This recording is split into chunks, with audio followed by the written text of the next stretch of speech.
સર્વે વૈષ્ણવને જય શ્રી ગોપાલ.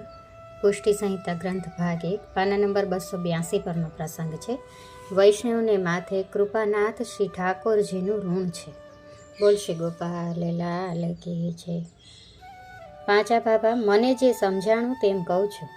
વાલો મારો ગોલોકાધિપતિ અખંડ રાસ રસિકેશ્વર સર્વ સેવકના ગ્રહમાં બિરાજ્યા અને સેવકના વિશુદ્ધ ભાવને પોષવા સજ્યા ભોગ શિંગારના સુખ પોતાની સેવા દ્વારા આપ્યા. પોતે સેવકના ઘરમાં બિરાજી ભોજન કીધા. કેટલી કરુણા દર્શાવી. પાંચા બાબા, તમે એક પ્રસંગ કહેતા હતા કે પુષ્ટિસ્થ પ્રભુ ભાવપ્રધાન સેવાનો અંગીકાર કરે છે. વાલો મારો મુઠ્ઠી ચણાને જલની લોટી આરોગીને નિજજનને વશ થઈને રહે છે. કોઈના ગોખમાં બિરાજ્યા તો કોઈના ગ્રહમાં સંપુટમાં બિરાજ્યા તો કોઈ વૈભવ વિલાસથી રાજસી લોકને ત્યાં પણ બિરાજ્યા. જેના જેવા ભાવ તેવા પ્રણ કીધા. વાલાએ કોઈનું ઓછું અદકું ગણ્યું નહીં ને સેવકને સમાન સુખ આપ્યા. પોતાનું સુખ કે પોતાનું ઐશ્વર્યપણું પણ સેવકના ભાવ પાસે ભૂલી રહ્યા. પોતાના જીવની સંભાળ કરવા સામેથી ચાલીને પરદેશ પધાર્યા. રાથી રંક સુધીના જીવનો અંગીકાર કીધો. તેમાં કોઈ જાતિપાતિની વિશેષતા ન ગણી. સર્વને એક જ પંક્તિમાં બેસાડ્યા. વાલે મારે ભોજન કે વસ્ત્ર ગ્રહણ કરવામાં કોઈ સંકોચ ન રાખ્યો.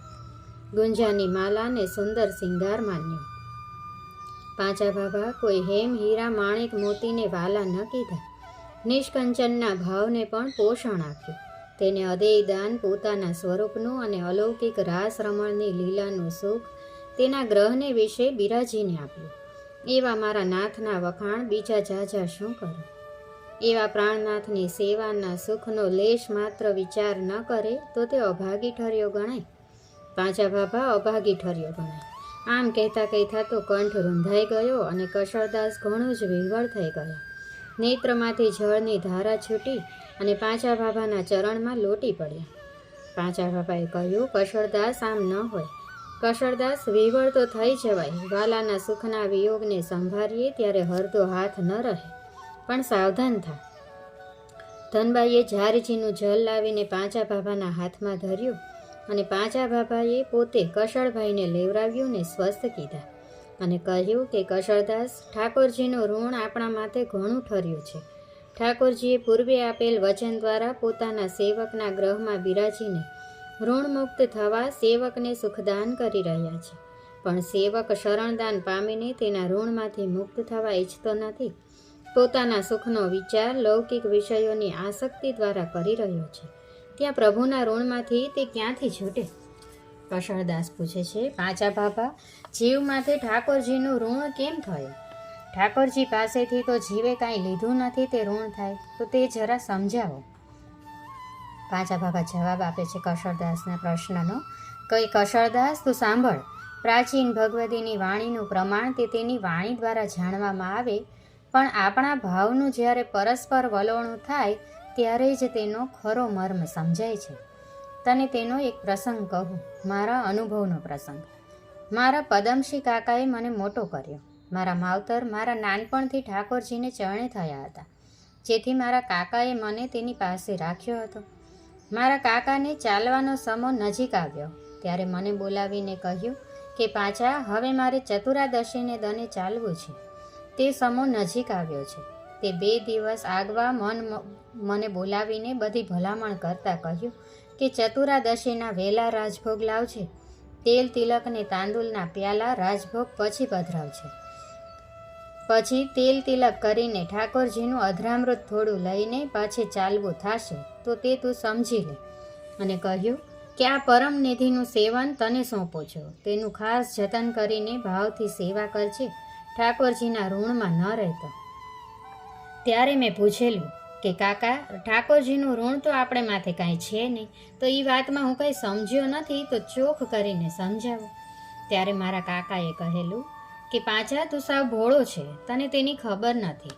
ઠાકોરજીનું ઋણ તો આપણા માથે ઘણું ઠર્યું છે, તે ચૂકવવું પણ ઘણું જ દોયલું છે. જો તેના પરિશ્રમનો વિચાર કર. નિજધામની અખંડ લીલામાંથી પોતે પધાર્યા. પોતાના જીવને નિજધામની પ્રાપ્ત કરાવવા તેની સંભાળ લીધી. સામે ચાલીને પરદેશ કીધો. જીવને પોતાનું શરણદાન આપીને સેવક કીધા. તે શ્રમનું ઋણ જીવ ઉપર કેટલું થયું ગણાય. આવું બીજા માર્ગમાં નથી. જગતના સાધારણ જીવ કરતાં પોતાના જનને વૈષ્ણવ પદ ઊંચું આપ્યું. પોતે સેવન સ્વરૂપે ગ્રહપતિ થઈને બિરાજી જીવનો બધો જ લૌકિક વ્યવહાર અલૌકિક સમર્પણની ભાવનાથી કરી દીધો. તે પરિશ્રમ ઓછો ગણાય ખરો? તેના વળતરમાં જીવે ઠાકોરજીની સેવા સમરણમાં પ્રભુજીના સુખનો વિચાર ભાવનાથી કરવો ઠર્યો ને. પાંચા તન મન ધન સોંપીને રહીએ તો તેના કામનું થાય, તો જ ઋણ મુક્ત થવાય. પ્રભુજીનું ઋણ તો જીવને કરુણા કરીને શરણે લીધો ને નિર્ભય કીધો. તે કૃપા ઓછી થઈ ગણાય ખરી? તેનું ઋણ તો ત્યારે આપણે ચૂકવવું ગણાય કે જીવ જ્યારે તેની સેવા સમરણ અનન્ય ભાવે કરીએ, તે પણ ખરા હરદાના ભાવથી માનસીમાં પણ તેનું તે જ રટણ રહે, ત્યારે મુક્ત થવાય અને પ્રભુ તેવા સેવક પર પ્રસન્ન થાય જે મને ભલી ભાતે લાડ લડાવી રહ્યો છે એવું શ્રીજીના મનમાં થાય, ત્યારે ઋણમાંથી મુક્ત થવાય. નહીં તો ત્યાં સુધી ઋણ રહે ને રહે જ. પાંચા કોઈના ઉપકારનો બદલો કંઈ અપકારથી ન વળાય. પરોણાને જેમ આપણે ઘરે સાચવીએ છીએ તે લોકમાં નિંદા ન થાય તે સારું, તેમ ઠાકર પણ આપણા પરોણા થયા છે, એટલે કે આપણા મહેમાન થયા છે, અને તેને જે વાલા છે એવા વૈષ્ણવના પણ રૂડા સમાધાન તેની સેવા ટેલ દ્વારા થાય, ત્યારે સાચા ઋણ મુક્ત થવાય. લે એ કીર્તન તું નત્ય બોલે છે તે બોલ, હું સાંભળું અને પછી હું કીર્તન બોલ્યો. દાન દઈ દાખે રે દુલ્હો રે મારો, દાન દઈ દાખે રે દુલ્હો રે મારો. ભગવદી કેરા ભુવન દેખાડે પછી પોતાના રે ભાગે, અરસ પરસ અનુભવ કરાવે પછી કાંઈ નવ રાખે. હું મુગ્ધા કાંઈ નવ જાણું બોલે તેરે સાખે.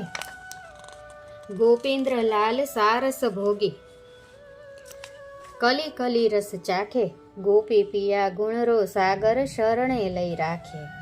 પ્રભુજી પોતે જીવને શરણદાન આપી કેવી કૃપા તેના માથે કરે છે તે બધું જ ગોપીદાસે વર્ણવી દીધું.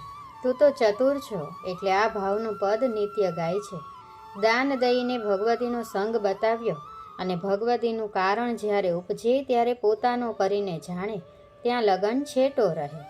પાંચા ભગવતીનો સંગ મિથ્યા ન થાય તે તો ગુણને વધારે. અરસપરસ અનુભવ કરાવે છે અને અનુભવ કરાવ્યા પછી કાંઈ નવ રાખે. તે સાનુભાવ જતાવા લાગે, પણ જીવ મુગ્ધ ભાવે ભજે ત્યારે તે જે કરે તે બધું માની લે. તે મુગ્ધ ભાવ એટલે કે દીનતા. જેમ ભ્રમર કળી કળીના રસનો અનુભવ કરે છે, તેમ શ્રી ગોપેન્દ્રજી ભગવતીના ભીતરના હૃદય કમળના રસના ભોગી છે. જણ જણના ભાવના ભોગી, ભ્રમર સમાન સર્વ રસના ભોગતા થાય છે. ગુણનો સાગર મારો વાલો શરણમાં લીધા પછી તેને પોતાનો કરીને જાણે, તે ઋણ થયું ગણાય ને. જો પાંચા તને બીજી જાજી શું શીખ દઉં?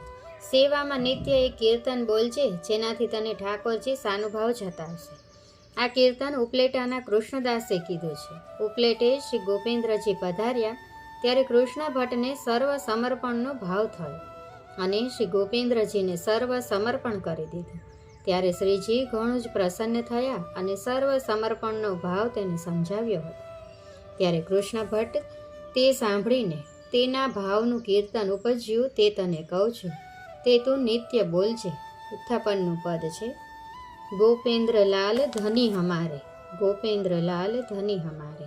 તન મન પ્રાણ સમર્પણ કીનો, ગ્રહે સુત નિધય પુની. દારા સકલ પરિવાર સમર્પણ, મન કર્મ વચને કરી.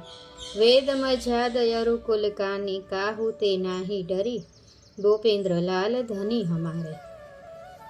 એક ही बात निश्चय कर लेनी, मुख एक मंत्र भनी. कृष्णदास को बहुत कृपा કરી અપુની દાસી ગની. ગોપેન્દ્ર લાલ ધની હમારે. આ કીર્તન સાંભળી શ્રી ગોપેન્દ્રજી અતિ પ્રસન્ન થયા અને કહ્યું કે કૃષ્ણદાસ તું તો અમારો છે. તારા આ ભાવનું કીર્તન જે જીવ સેવામાં અનુસમરણ અમારા સન્મુખ કરશે તેનો સમર્પણ ભાવ સિદ્ધ અમે કરશું. આમ આજ્ઞા કરી હતી. તેથી તને કહું છું કે આ કીર્તન તું નિત્ય સેવામાં બોલજે, જેથી બધું રૂડું થશે, અને ભગવતીનું કારણ નિશ્ચય કરીને રાખજે, જેથી તને બધો લીલા પ્રકાર હૃદયારૂઢ થઈ જશે. આમ કહેતા કહેતા તો ઘણા જ ગળગળા થઈ ગયા. મેં કહ્યું, પદમશ્રી કાકા, તમ જેવા ભગવતીની કાની છે તો પછી મારે શું ન્યૂન્યતા રહેશે? તમે ચિંતા ન કરો, મારા પ્રાણથી અધિક આપણા પ્રાણપતિને અધિક લાડ લડાવીશ. તેને કોઈ વાતે ઓછું નહીં આવવા દો. ત્યારે ઘણું પ્રસન્ન થયા અને પોતાના કંઠમાંથી માલા કાઢીને મને પહેરાવી મારા મસ્તકે હાથ મેલ્યો અને કહ્યું કે પાંચા તો ભગવદી થઈશ. શ્રીજી, તને સાનુભાવ જરૂર થશે. આમ કહેતા પાંચા બાબા ઘણા જ દોયલા થઈ ગયા, કંઠ ગદગદ થઈ ગયો અને 7 વાર મૌન રહ્યા. ધનબાઈએ તેને પણ જારીનું જલ લેવરાવ્યું ત્યારે શુદ્ધિ આવી. આ વાર્તા પ્રસંગ અહીંયા પૂર્ણ થાય છે. મારી કંઈ ભૂલચૂક થતી હોય તો દાસના દાસ જાણીને ક્ષમા કરશો. સર્વે વૈષ્ણવોને જય શ્રી ગોપાલ.